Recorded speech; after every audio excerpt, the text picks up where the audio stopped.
Merci de répondre à ce rendez-vous d'actualité, mesdames, messieurs, bonsoir. Le 23 décembre 2018, la CENI sera l'arbitre. Si une équipe est absente, la victoire sera donnée à l'équipe présente. Ces propos du président de la CENI confirment la tenue des élections en décembre prochain. Corneille Nangaa l'a dit lors de la réception d'un lot des machines à voter contestées par une frange de l'opposition. L'actualité, c'est aussi l'accident d'un blindé de la MONUSCO à Béni où les sacs de cobalt et des bouteilles de bière ont été découverts. Cette situation a révolté plusieurs, dont l'Asbel Lisanga Lumumba. Lilou dénonce au regard de cette découverte une conspiration étrangère pour dépouiller la République démocratique du Congo de ses richesses et appelle les Congolais à la vigilance. Et puis, plus de 10 Congolais de la RDC ont été tués en Angola lors de l'opération d'expulsion des ressortissants étrangers, parmi lesquels les Nigérians, les Libanais et les Maliens. Le gouvernement de la RDC poursuit des entretiens avec l'Angola afin que ces opérations se passent dans les normes. Polémique autour de l'utilisation de la machine à voter le 23 décembre 2018, Corneille Nangaa répond. Le 23 décembre, la CENI sera comme l'arbitre. Nous serons au stade. Si une équipe est absente, nous allons donner la victoire à celle qui sera présente. Pour le président de la centrale électorale qui a tenu ses propos à Matadi au Congo central lors de la réception d'un lot des machines à voter le dimanche 7 octobre, la tenue des élections est irréversible le 23 décembre. Répondant à la presse, Corneille Nangaa estime que la polémique autour de la machine à voter fait aussi partie de la démocratie. Mais pour la CENI, a-t-il déclaré, les élections se tiendront le 23 décembre et la CENI sera l'arbitre. Avant d'ajouter, nous citons, si une équipe est absente, nous allons constater le forfait et donner la victoire à celle qui sera présente. Pour rappel, le président de la Commission électorale nationale indépendante, Corneille Nangaa, a réceptionné 20 conteneurs des machines à voter le week-end dernier à Matadi. Avec cette réception, la CENI va poursuivre la sensibilisation pour que les élections aient lieu à la date prévue, a prévenu Corneille Nangaa. En prélude de la candidature commune de l'opposition, Adolphe Muzito Fumunti a dévoilé le programme de gouvernance de sa plateforme Nouvel Élan qui compte proposer au peuple congolais et à ses pairs de l'opposition. Le plan quinquennal que propose le Premier ministre honoraire pour la construction et le développement de la RDC entre 2019 et 2023 se fera à travers 3 différentes tribunes, a indiqué lundi 8 octobre 2018 à l'initiative de Nouvel Élan à Kinshasa. En opposition au plan quinquennal que va proposer le moment venu le Front commun pour le Congo FCC à travers Emmanuel Ramazani Shadari, dauphin de Joseph Kabila, le président sortant Adolphe Muzito et Nouvel Élan, eux, proposent le Congo du possible et réalisable, 5 ans, a-t-on encore souligné. Pour le fils égaré du Palou passé à l'opposition, ce Congo sera celui doté d'un État efficace qui va assurer la sécurité de biens et des personnes et où sera exercée l'autorité de l'État sur l'ensemble du territoire national. Le Congo de l'État de droit où la loi sera au-dessus de tout sans distinction en assurant la sécurité juridique et judiciaire, a fait entendre l'ancien chef du gouvernement. Avec sa plateforme, Muzito a promis de diffuser en 3 tribunes le programme du gouvernement et la première partie de ce programme sera liée au diagnostic du Congo malade et à l'état des lieux de la nation. Fin de la mission des hauts responsables des forces armées de la RDC à Béni, dans le Nord Kivu. Cette délégation se rendue au lendemain des attaques meurtrières des rebelles des ADF Nalu qui ont endeuillé la ville de Béni. Pendant leur séjour, ces hauts officiers militaires ont évalué les capacités logistiques et humanitaires de l'armée à faire face aux potentielles attaques des ADF, selon les sources militaires. Selon la même source, les généraux ont sur place travaillé avec les commandants des opérations Sokola 1 pour arrêter des stratégies dans la traque des ADF. En outre, la hiérarchie militaire a évalué les capacités des forces de sécurité à protéger des grandes villes actuellement visées par les groupes armés. Cette source précise aussi que l'armée prépare une riposte efficace contre les ADF et que des unités de renfort sont attendues à Béni. Objectif, la neutralisation définitive des ADF. Ont participé à cette réunion durant le séjour à Béni le chef d'état-major général des FARDC et son adjoint chargé des opérations et renseignements, le chef d'état-major de la force terrestre, le commandant de la 3e zone de défense et son adjoint chargé des opérations, ainsi que le commandant de la 34e région militaire. Vous l'avez certainement appris, l'accident d'un blindé de la MONUSCO dans la ville de Béni. Chose étrange, l'engin était rempli des bières et des sacs contenant du cobalt de la RDC. Cette situation remet en cause la mission de stabilité de la MONUSCO en RDC. De ces faits, l'ASBEL Lisanga Lumumba dénonce une conspiration étrangère pour piller les richesses de la RDC. Au nom de l'ASBEL Lilou, Thierry Badiba Yafari a lu cette déclaration. Nous, les jeunes de Lisanga Lumumba, venons devant la population congolaise pour dénoncer une conspiration. Encore une fois de plus, le Congo est victime de la part de la MONUSCO. Cette complicité est celle de pérenniser ou d'éterniser l'ingérence au Congo et en Afrique. Après avoir assassiné Patrice Lumumba, ensuite Mouzé Laurent Désiré Kabila, pour avoir refusé que nos richesses soient pillées et dépossédées par les Congolaises et Congolais au détriment des impérialistes. Nous venons lancer un appel à la population congolaise, ainsi qu'à sa classe politique, majorité, opposition et société civile, que l'ingérence extérieure dont Lisanga Lumumba fait allusion a pour but de violer, fouler aux pieds notre souveraineté, notre indépendance, ainsi que l'imposition d'une marionnette à la tête du pays. Aujourd'hui, il n'y a plus de doute devant l'opinion internationale. Les masques sont tombés, que la MONUSCO n'est pas venue pour pacifier le Congo, mais plutôt jouer le rôle de pyromanes et enfin piller nos minéraux. Ce qui vient de se passer à Béni est un exemple vivant. De voir un véhicule blindé de la MONUSCO, après avoir connu un accident de circulation, on découvre que le véhicule blindé faisait le transport d'une grande quantité de colombo tantanique, coltan en sigle. Ce qui prouve à suffisance du refus catégorique du départ de la MONUSCO. Nous demandons à la population congolaise de se mettre debout et derrière Lisanga Lumumba pour chasser la MONUSCO de notre pays et en Afrique tout entière, pour qu'il y ait la paix et l'unité. La patrie ou la mort, nous vaincrons. «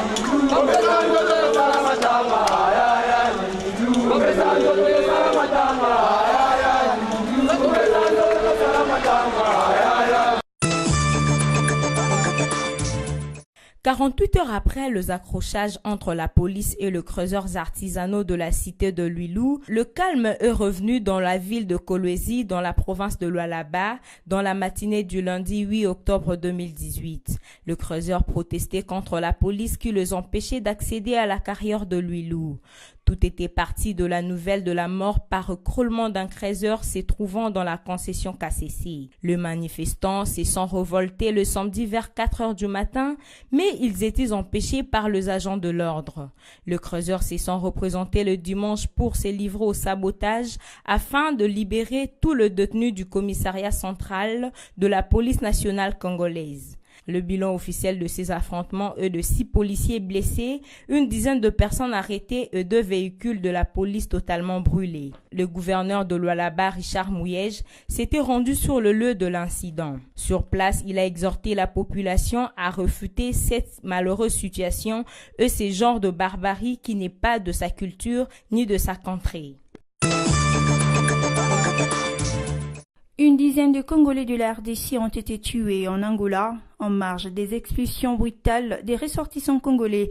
Le gouvernement de Kinshasa a déjà pris contact avec les autorités angolaises pour mieux gérer cette affaire. C'est le ministre délégué des Congolais de l'étranger qui l'a affirmé. Emmanuel Ilunga a également précisé que le vice-premier ministre et ministre de l'Intérieur, Henri Mova Sakani, a pris en charge ces dossiers. C'est depuis la semaine dernière que les autorités angolaises ont lancé une opération d'expulsion des étrangers en situation irrégulière dans le pays pays et notamment dans les maisons d'achat des diamants. Cette opération est reprochée de nombreux dérapages, des violents affrontements entre les populations locales et étrangères ainsi que l'intervention de la police ont été signalés au cours d'expulsions de milliers de Congolais, mais aussi des Nigérians, Libanais et Maliens. Les personnes refoulées disent être démunies et avoir été prises dans des puits de diamants ou dans la rue par la police qui les a embarquées dans les camions pour les reconduire à la frontière. Du côté des autorités congolaises, on affirme que les dispositions sont déjà mises en place pour accueillir les compatriotes expulsés de l'Angola. Entre-temps, les entretiens entre les deux pays se poursuivent. La Fédération des entreprises du Congo, FEC, qui est à la fois une chambre de commerce et un syndicat patronal, a annoncé sa rentrée à Kinshasa et à Lubumbashi. Cette annonce fait suite à un communiqué publié le lundi 8 octobre 2018. Il s'agit d'un cocktail de la rentrée de la FEC qui sera effective pour le compte de la ville de Kinshasa le jeudi 11 octobre 2018 au Pullman Grand Hôtel et le 25 octobre 2018 au Pullman Hotel d'Ikaravia de la ville de Lubumbashi. Selon la FEC, ces cocktails de la rentrée sera une occasion pour le président national Albert Yuma de présenter sa vision et les actions envisagées à l'aube de l'année 2019. En cette même occasion, la nouvelle commission nationale des communications et marketing présentera également le membre de son bureau, ses missions ainsi que les actions qu'elle compte entreprendre. Place à présent au rappel de principaux titres. Le 23 décembre 2018, la CENI sera l'arbitre. Si une équipe est absente, la victoire sera donnée à l'équipe présente. Ces propos du président de la CENI confirment la tenue des élections en décembre prochain. René Nangala dit lors de la réception d'un lot des machines à voter contestées par une frange de l'opposition. L'actualité, c'est aussi l'accident d'un blindé de la MONUSCO à Beni où les sacs de cobalt et des bouteilles de bière ont été découverts. Cette situation a révolté plusieurs, dont l'Asbel Lisanga Lumumba. Lilou dénonce au regard de cette découverte une conspiration étrangère pour dépouiller la République démocratique du Congo de ses richesses et appelle les Congolais à la vigilance. Et puis, plus de 10 Congolais de la RDC ont été tués en Angola lors de l'opération d'expulsion des ressortissants étrangers, parmi lesquels les Nigérians, les Libanais et les Maliens. Le gouvernement de la RDC poursuit des entretiens avec l'Angola afin que ces opérations se passent dans les normes. Mesdames, Messieurs, ce journal est terminé. Merci de nous avoir suivis.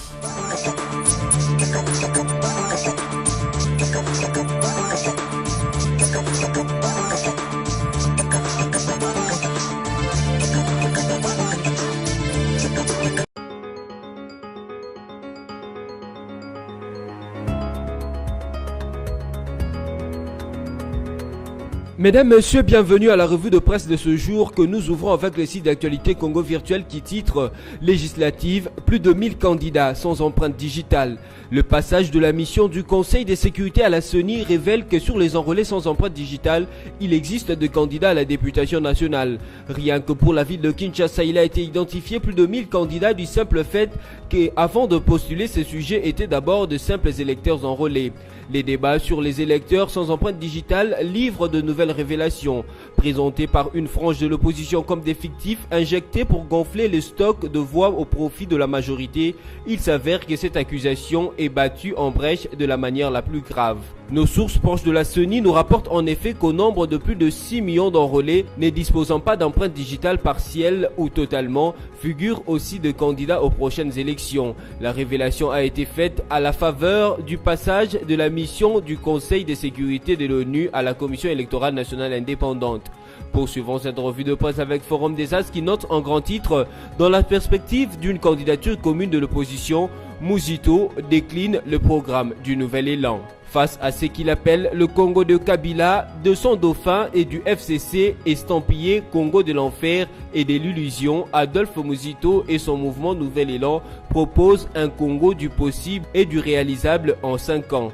Selon le Premier ministre honoraire, c'est le Congo doté d'un État effectif qui assure la sécurité des biens et des personnes et exerce l'autorité de l'État sur l'ensemble du territoire national. Le Congo de l'État de droit, où la loi est au-dessus de tout sans distinction, en assurant la sécurité juridique et judiciaire. Les plans quinquennals de construction et de développement de la RDC pour la période 2019-2023 reposent sur une vision qu'est le Premier ministre honoraire de la RDC. Cette vision, assure Mosito, part d'un état des lieux au milieu du diagnostic de la situation du pays. La diffusion du programme du Nouvel Élan se fera à travers 3 tribunes. La première partie du programme est liée à l'état de lieu de la nation et le diagnostic du Congo malade. La deuxième concerne les perspectives d'avenir de l'économie congolaise. La troisième, les plans de construction et de développement de la RDC. La dernière porte sur le paquet de mesures de réforme du plan. Bouclons cette revue de presse avec actualité.cd qui écrit RDC béni, activités scolaires paralysées, manifestation d'élèves contre les attaques des présumés combattants ADF. Les activités scolaires sont paralysées ce mardi 9 octobre 2018 dans plusieurs écoles de la ville de Béni au Nord Kivu. Les élèves ont improvisé une manifestation sur le boulevard Niawissi pour protester contre l'insécurité et les tueries de civils par des présumés combattants ADF. Par leurs gestes, les élèves se montrent solidaires à leurs collègues, notamment de quartier Païda et Boïkane dans la commune de Rwenzori, où les tueries de civils et les affrontements entre soldats et présumés combattants ADF sont fréquemment enregistrés. La marche des dizaines d'élèves est partie du marché central des Kilokwa jusqu'à la mairie de Béni. Dans certaines écoles comme Institut Bungulu, Institut de Béni, Lycée Mwandou, École belge et Kilokwa, les enseignants ont renvoyé les enfants à la maison pour pallier à toute éventualité. Les activités commerciales sont aussi en moitié paralysées au marché central des Kilokwa. Cette revue de presse est terminée. Merci à vous de l'avoir suivi et à la prochaine.